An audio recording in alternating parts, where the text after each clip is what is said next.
What is up, ladies and gentlemen? Offline FF here, bringing you another Battleborn build.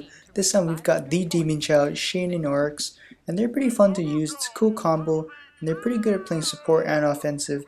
This build is going to focus more on being more of a offensive, not as an assassin, but more as an initiator, as it is shown in the forums. So at level 1, we're going to start off going right.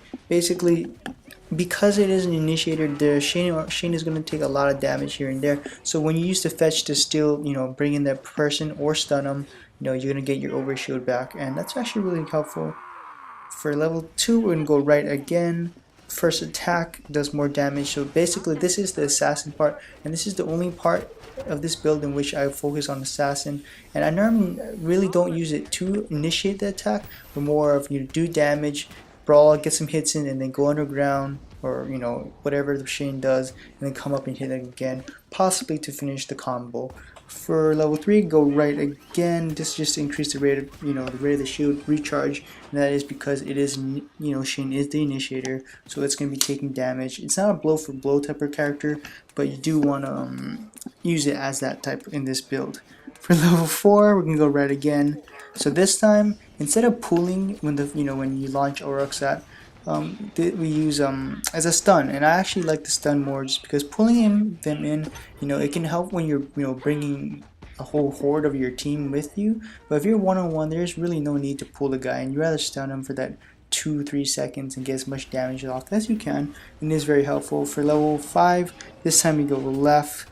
For level 6, we go right, fetch damage, penetration, and enemy shields. This one doesn't really matter that much, but I liked it over the build for the stealth strike because, like I said, it does focus on fetch and not being an assassin. For level 7, we like to go left. Shayne's health regenerates while her shield is broken.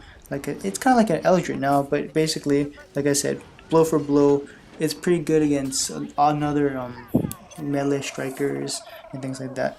For level 8, we're going to go left this time, increase stealth strike duration, and this is more, you've taken so much damage and it's time to, stay underground for a bit, just enjoy life, get some health back, and then get up and attack again. Level 9, we're going to go left, reduce fetch's cooldown. I do like fetch more than the stealth strike, and that's why I'd rather reduce that. And for level 10, finally we're going to go right, and tag team is activated, which is the ulti. Aurox draws in nearby enemies, slowing them at a close range. So it is like a black hole effect, and it is pretty effective. This type of build for Shayne is more, it's not really team oriented. You're gonna have to rely on a couple of teammates around you to take hits for you, and actually it's pretty effective if you're using Miko or Reyna to support you, which they normally don't support. They normally support the bulkier tanks.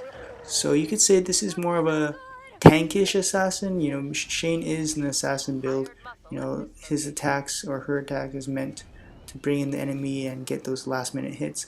But with this one, it allows you to take a little bit more damage. So I of course, suggest giving your character items that also helps with that. Basically, you can run this with one other person, so that is really good if you don't have that much people to play with at the time and things like that. So basically, I hope you guys have been enjoying Battleborn. I really like it. New DLC character coming out soon. And I hope you guys have a good day. Shoots! One hostile remains.